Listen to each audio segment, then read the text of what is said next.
Hello guys, welcome back to my channel.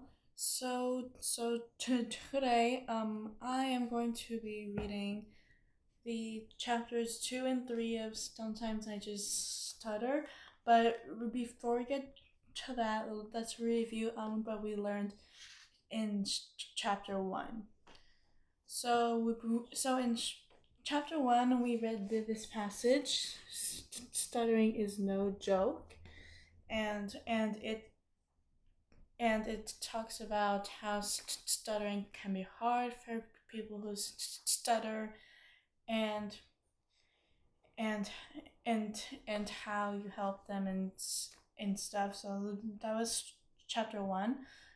So for chapter 2, we are going to be learning about about sometimes you stutter and sometimes you don't, and we're going to be learning about what makes people stutter also.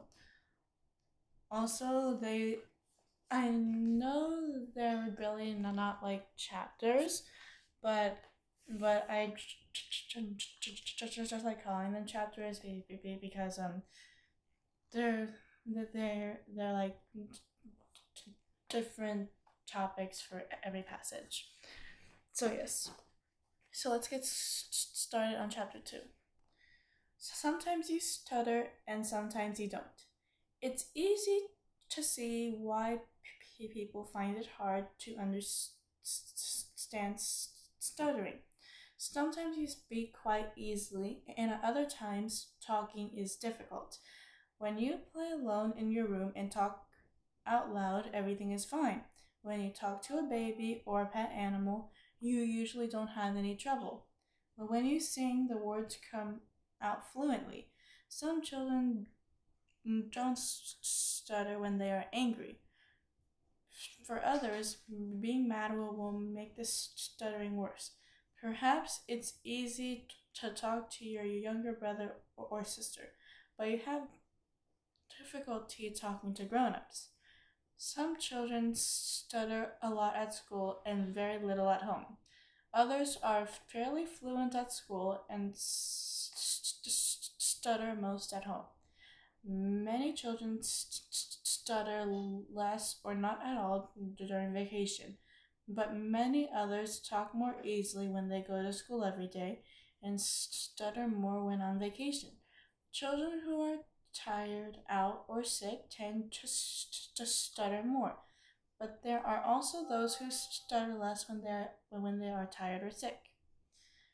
Can you take all this in? It is really hard to understand because stuttering comes and goes and seems to be changing all the time. That is why people find it so hard to deal with. Every child talks in his or her own way. No one speaks slowly, another rapidly. Some children speak in a low voice, others in a loud voice. Everybody has a special way of talking, and every child stutters in his or her own special way. That is just as it should be. Would it be boring if we were all alike? Well, it kind of would be.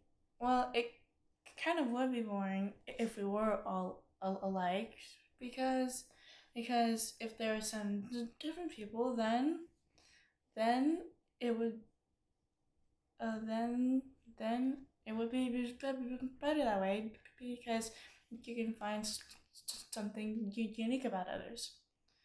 Okay, now we're going to read chapter 3, which is what makes you stutter. So here we go. All people are different. They do some things well and others not so well.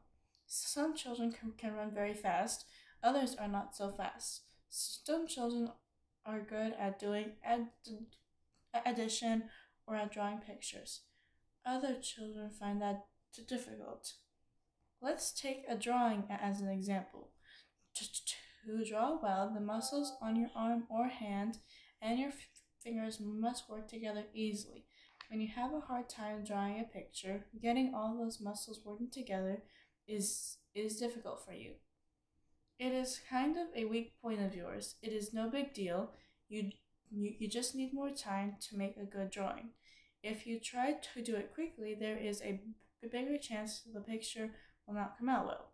If you are not very good at something and you try to do it quickly, you may get nervous. And when you are nervous, things get worse, especially when you are afraid of making mistakes. You will be more likely to make one. People who are good at drawing do not have these problems. They can draw quickly even when they feel tense, and they are not at all afraid of making mistakes. It is the same with talking. Some people find it easy. They never have any trouble, but people who stutter have their weak point in the area of speech. It may be difficult at times for your lips and tongue and throat and breathing to work together quickly and smoothly. When you speak slowly or feel at ease, there may be no problem. You may talk just fine. But when you talk aloud to yourself, or when you are singing a song, or when you talk to your cat or dog, you feel calm and confident, and you hardly ever stutter. But when you are in a hurry and want to say something quickly, or when you feel nervous, talking may get harder and you may start to stutter. And if you are afraid stuttering is wrong and you try hard not to stutter, talking will become even more difficult. Then you may shut your eyes or press hard or make a face to say what you want. Children who are very afraid of stuttering may avoid talking altogether. They don't pick up the phone, finish their sentences, or they may try to find words that come out more easily. That isn't any fun. So it's much better to just let the stuttering happen and not to try to stop it or hide it. You will feel less nervous, and the calmer you are, the easier the talking will be. Well, that was chapters 2 and 3, so it learned about that there are times when people do stutter and when they do not, and it talks about what makes people stutter. Okay, those were chapters 2 and 3, and I hope you enjoyed this video. If you did, give it a thumbs up and subscribe to my channel and turn on the notifications, and I will see you guys later. Bye guys. Bye.